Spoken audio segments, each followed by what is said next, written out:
Welcome to the TAE Aerospace Ipswich Jets after the 80. Proudly brought to you with thanks to the Ipswich Jets Leagues Club, the heart of our community, and a huge supporter of rugby league in Ipswich, and of course, your Jets.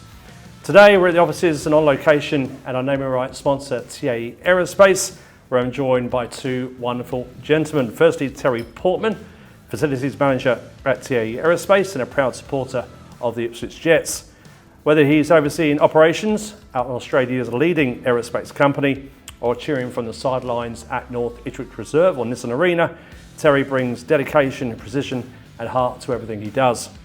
And also Brandon Clark, a dynamic hooker, lighting up the field for the Ipswich Jets in the Hostplus Cup. Known for his sharp game sense, relentless work rate and leadership around the ruck, Brandon brings grit, skill and passion to every game he plays. We'll dive into his journey, his mindset, and what drives him to be one of the most consistent performers in the game. Terry Portman and Brandon Clark, Jet number 688. Welcome. Thanks, Richard.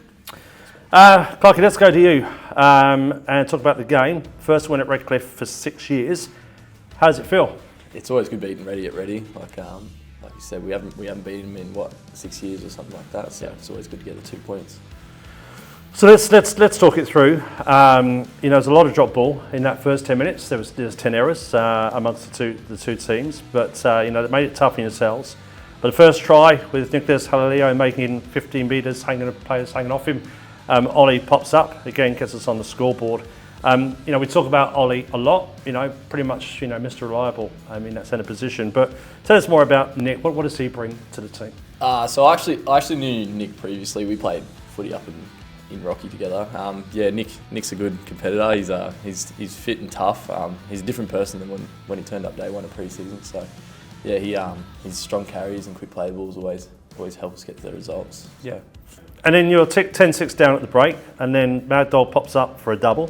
First off, getting at the end of a Jules bomb on the try line, and then a 6-7 combination gives him the right pass to run through the line under the post.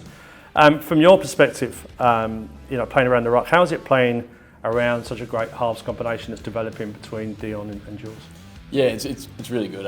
We got Dion, who's our main game manager, and Dion playing his game like that always frees up Jules to do what he's good at. So his ad-lib footy and eyes up plays, yeah. And does that help your game as far as when you know that what's happening in front of you, you can see that kind of that game plan developing? Is that something that really helps you as a footballer? Yeah, definitely. Like when we stick to the game plan, the last 2 weeks when we get the result, and Dion doing that always frees up my game. So we just need to keep on working together and getting those combinations right, and yeah, we'll get the results. Then Josh Patson works 10 metres through the line, sinks an offload out the back to Kenny to extend the lead. 7 minutes to go. Couple of questions off the back of that. I think even from the first game when we saw Josh Paxton, new to the team this year, coming off the Tigers game, just absolutely spent. Gives every ounce that he's got. What's a workhorse like him? What's it like playing around him? What can you tell us about what Patsy brings? Patson's probably one of our most annoying players on the team. He's always chirping. He's always full of energy. But he brings that experience of he's played a lot of cup games and he's been in a lot of systems. So he brings a lot of experience to the team and a lot of noise too. So. And then you've got 7 minutes to go. So from the bench, what are you hearing? It's an exciting time. Lucky enough again to be in the stands and to watch it, to see. We thought that drive would finish. Suddenly, Kenny's suddenly got the ball in his hands and he's crossed the line, and then you've got a 6-point lead. What was going through your minds? What was the message from the bench? To be honest, I didn't feel like we were going to lose the game at all. There was good vibes on the sideline. So. Yeah, there's a lot of panic from the two-way. I'm sure you would have heard it too. We'll come head on the sideline. Well, it's funny the two-way that ended up winning about 100 bits by the end. Ty showed me the new walkie-talkie we're going to have to buy. So, yeah, I think he may have dropped it, or it might have slipped out of his hands. I don't know what happened. Yeah, no, it was against the door, I think. Right, but anyway. Now, obviously, we go down to the last play. Kenny uses his big left arm. He bats the ball out of play. How was it in the game after in the sheds? How was it, in there, and how much joy and celebration? What was Ty saying to the boys after the game? Ty was just all happy for us. It was a scrappy game in the beginning, and good teams find a way to win when they're not playing their best. So yeah, it's good to get the W, especially in Ready. Yeah, awesome. And we should probably just say that Luke Madiford won Players Player. Yep. And he's off the drink this year, so he's drinking Coke. Yep. And he was made to drink 2 Cokes in a row. That was a big effort, just even doing that by the looks of it. Huge, yeah. 2 Pepsi Maxes. I think half of them are spread around the floor of the dressing sheds now, so they come back up. But yeah, it's good on him, good on Mad Dog. Awesome. All right, let's talk to Terry. Terry, you watched the game. How did you see it? Well, when I finally calmed down at full time, after we'd come so close a couple of weeks ago to be on the opposite end, it was a big relief. I think the first thing I did was text you. But I just love the way the guys dug in and won ugly. And I think it's, winning easy is always good, but when you dig in and win ugly and stick and believe in each other, you could see the guys believed in the systems, they executed the systems, and it paid off in the end. And it's huge to win at Redcliffe. Absolutely huge. Yeah. Now, as we said at the start, you're the exclusive club naming rights sponsor across football and netball, and something that I'd like to say thank you for on behalf of the club and the supporters, fans, community.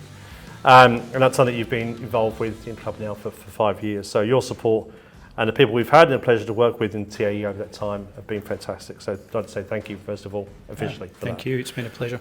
So let's go back to the beginning.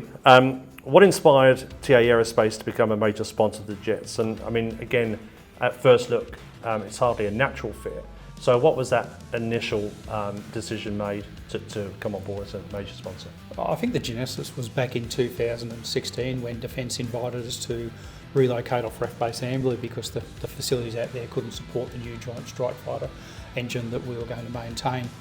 There are lots of opportunities to move into state, incentives given to us by other governments, but the owners decided to stay with Ipswich, and that's why we've established here at Bundamba on the old Masters site. Because we have a strong sense of community. And there's one thing that shines through the Ipswich Jets, a strong sense of community. I remember the first time listening to Jono speak to the playing group, where it's not just about being a football player or a netball player, it's about developing young men and ladies for the future. And that resonated with our owners, and it's resonated with TAE ever since then. So as this relationship has developed, what have you seen personally and professionally from being involved with the Jets? I think, and I've mentioned this to you plenty of times, that when we come along on game day, we just see the tip of the iceberg. We don't see all the preparation that's been going on in the background, just with the playing group and the support staff, but your team as well, Richard. So that when game day comes on and we just stroll in the corporate box, everything's laid on, everything runs smoothly. You always get a warm welcome from your fellow sponsors. Players, coaching staff are always very accommodating. They'll always stop to say hello, take the time. So it's just a professional experience from the time you walk in. That's not at my level or Lawrence or Paul. It's also for our staff who get to come along and experience corporate day experience. They walk away saying, wow, that was way beyond my expectations, and everyone was just so nice. It was an enjoyable day. And the next question probably slides off the back of that one. So, I mean, how proud are you of the people involved in the Jets, from the players to the staff across football and netball? Oh, immensely proud. The Jets just grow on you. Just the way everyone conducts themselves on and off the field. The guys are only playing for 80 minutes, the girls are playing for an hour. The training that goes on, but just the way they conduct themselves, the whole way that people conduct themselves at the reserve for the home games. From the time you come through the front gate, you're welcome down there, the courtesy of the staff in the canteens, corporate centre, just the whole experience, commentary, everything's made welcoming. It's just well laid out, professional. We see the way you look after the opposing teams as well, and areas like that. It doesn't go unnoticed, but it all adds to that game day experience and the professional outfit that is the Jets. Now we're here specifically talking about rugby league, but the Jets netball program has seen a lot of success in recent years. In fact, probably from its conception in 2019.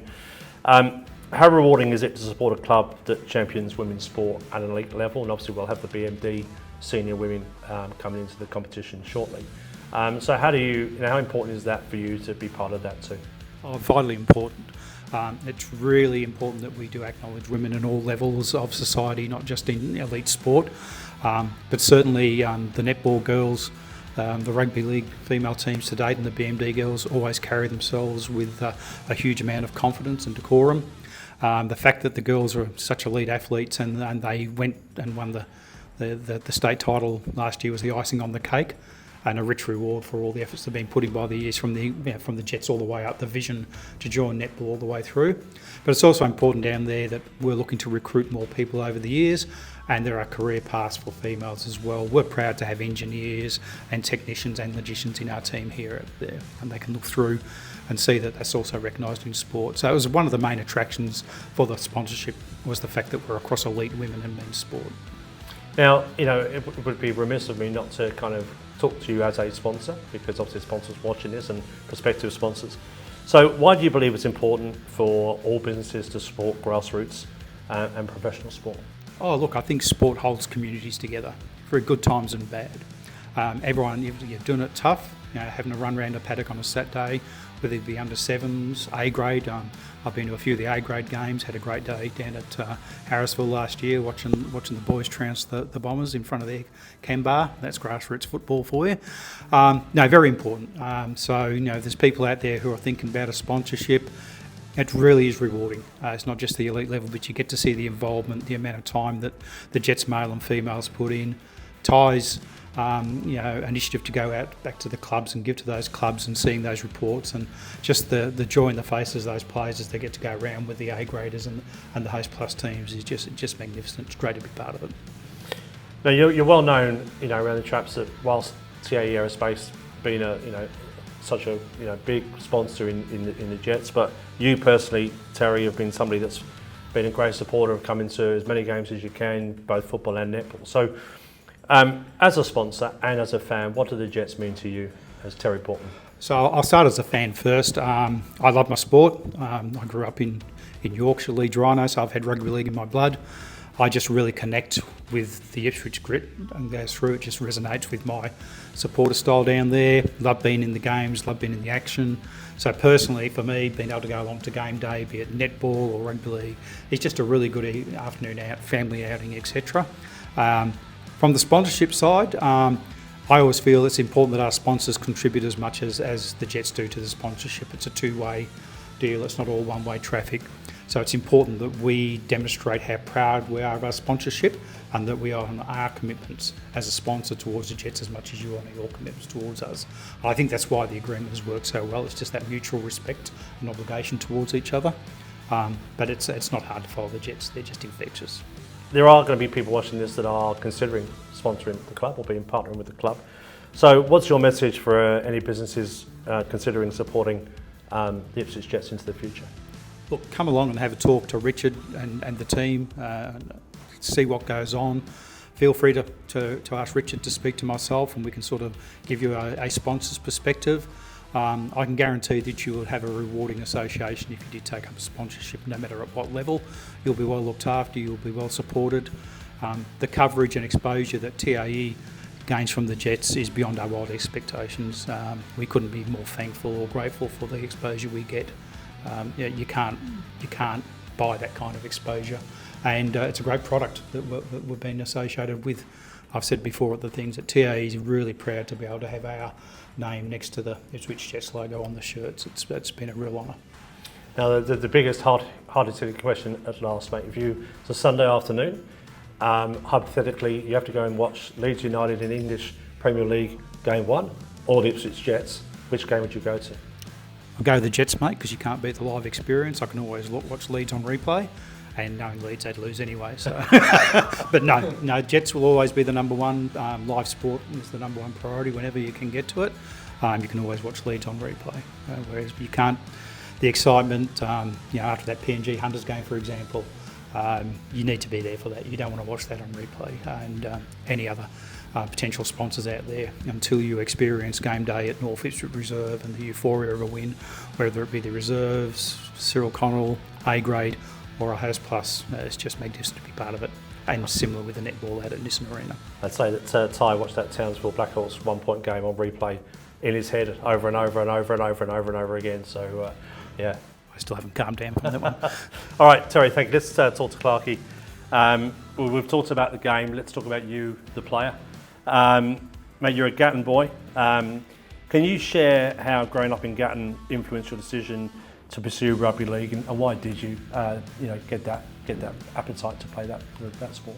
Oh, I guess it just starts all through school and the community. Gatton Hawks there, it's a great club, and on weekends that's what we done. We just went down to the footy, and whether I was running ball boy or watching from the sidelines, that's just what we did. So yeah, it influenced me a lot to play footy, as well as my dad there. He was a coach and he also played. So yeah. And growing up, then developing a love for the game. Who were your rugby league mentors during those formative years? Growing up, who were you watching on TV that you aspired to want to be? Oh, I could say that Cam Smith, but probably my first ever coach, Mark Swan. He took me under his wing and stuff like that. He played local A grade, but I'd say he was one of my biggest mentors, as well as Cam Smith. So. Yeah. So let's take you on your journey. You're at Gatton Hawks, come through the Clydesdales. You end up at the Cabras, you end up down at the Doggies, you end up back at the Capras, you end up at the Jets. So how did that journey take you? How did the journey take you from that Toowoomba area up into central Queensland and down to Canterbury? So I was actually playing for Toowoomba up in Rocky, and after the game we were celebrating the season. I guess I think it was one of our last games, and a bloke approached me, Kane Hardy, Rooster, and Brett Hanson, and they said, "Oh, what are you doing next year?" I said, "Oh, playing footy, working." Like, what else did he say? And he said, "Oh, well, why don't you pack your stuff up, move up to Rocky, and there's an opportunity here for you to play in our 21 system, and you can train with our cup side." So I thought about it and thought, why not, and strapped up the trailer and headed up to Rocky, and next thing I know, trained with the cup squad and ended up getting my debut there, and played I think 3 more games after that one, and then Canterbury reached out and asked if I was keen on coming down to Sydney. So it all kind of happened kind of fast, but grateful I moved up there and took that chance, and grateful for Kane Hardy for giving me that opportunity. So. And do I read right that you scored a try in your debut at the Capras? Yeah, debut against Pride at Brown Park. Yeah, it was a big day for me and my family. So yeah, so grateful for that. So let's then come to a bit more present day of the last couple of years. How did you end up at the Jets? I ended up at the Jets because I was up in Rocky, and I wanted to move back home close to the family, and I was missing out a fair bit. So I knew I was moving home. So one of my mates recently joined the Jets, and he said, "Oh, this bloke named Ty wants to give you a call and have a chat." And gave him a ring, and 2 minutes into the call, I was at Ipswich Jets. He spoke about what his vision was, and what kind of culture and what kind of vision he has for the future, and I wanted to be a part of it. So packed up my stuff, and here I am. Nice. And it's a decision that you really are grateful for making? Yeah, definitely. Probably one of my better decisions while playing footy. So it's good. So let's talk about you playing. How do you prepare mentally and physically for your games? Like, what's your pre-game routine going into a game? Yeah, so for myself, I have a smaller body, so I got to really mentally prepare for the contacts and stuff within the game, and talking to coaches like Ty and Triggs and seeing what their expectations of me are out in the field, and really knowing my job and nailing my job and doing what's best for the team so we get the result. Now, we talk about doing your job, and part of this, doing some research, and your tackle efficiency is an impressive 94.2%, especially after the weekend. Yeah. So that's pretty impressive. I mean, what training or techniques contribute to such consistency? And it's not just for you. I mean, there's people watching this now who will look at that and want to emulate that. So what do you do? How do you perfect your game to that level? Well, then again, come back. I'm a small body, so I gotta really nail my techniques and stuff like that. I can perform an effective tackle, but Triggs is coaching. Like every week we're doing defence, so that really contributes to my tackle efficiency, I guess. And I think, again, we've talked. This is episode 9 now, and every week we talk about the game that was, and almost every week we reflect on the defence and the fact that that's especially a win, and one of those first big wins we had. Yeah. That goal line defence just over and over stopped the guys getting over. So what do you contribute to that? Like, is it because of the coaching that's made our defence so strong this year? Yeah, definitely. We're defence focused teams because defence wins comps. attack wins games. So yeah, we're really focusing on nailing. We're not there yet. We're probably at like a 5 out of 10. We've got so much room to improve and get those points against down. And when we see that, we'll see big results. Okay. So. Now you've got a long way to go in your career, but into your career so far, what's been your standout as a particularly memorable moment and why? I'd have to say that game last year against Burleigh at Burleigh. We were the underdogs. Burleigh's one of the top dogs, and they thought they were going to come out to the field. We didn't get any Titans players back. They thought they were going to come in here and run all over us, but we stuck it to them and we got the 2 points, and it was a really good win. Most memorable part of my career so far. And again, as you said, you're short, into hopefully a long career. So what are some of your short-term and long-term goals in rugby league? To be honest, mate, I just want to play some consistent, good footy. I want to nail the things I need to improve on and perfect the things I'm good at. So I want to play some really good footy, consistent footy this year, and see where the roller coaster of rugby league takes me. All right, well, let's before we finish up, we can't go without a quick shout out to Yaberi Yumba, your employer. You're a youth worker there. You work with Ty. You work for Triggs. Yep. So bear in mind this is going out and be recorded forever. But what are they like as bosses and as colleagues? Most of our guys, I'm sure, have enough of them 3 nights a week training, 1 day during game day. You also then see them constantly through the week. Yep. What are they like as people to work with away from football? Mate, Triggs is the big dog. He's a boss. The culture that's around footy, he puts that into his business, mate. It's like a family there. If anyone's birthdays, everyone's getting around him saying happy birthday, and he really looks after his employees, so it's a really good company to work for. Okay, excellent, mate. Thank you, Terry, Brandon. Thank you very much, Jen. So that's a wrap up on this episode of the TAE Aerospace Ipswich Jets After the 80, proudly brought to you with thanks to the Ipswich Jets Leagues Club. A big thanks to Terry and Brandon to give up their time to be here this morning and out at TAE's headquarters. And don't forget our next game on the 1st of June against the Western Clydesdales at 2:10 p.m. with tickets from our website or at the gate. There's also our Disability Awareness Round brought to you by our friends at iCare, who are also platinum sponsors. So please come along to that to see some wonderful engagements and activations. So stay tuned, make sure you like, share and subscribe, and we'll see you next time as we bring you all things Ipswich Jets.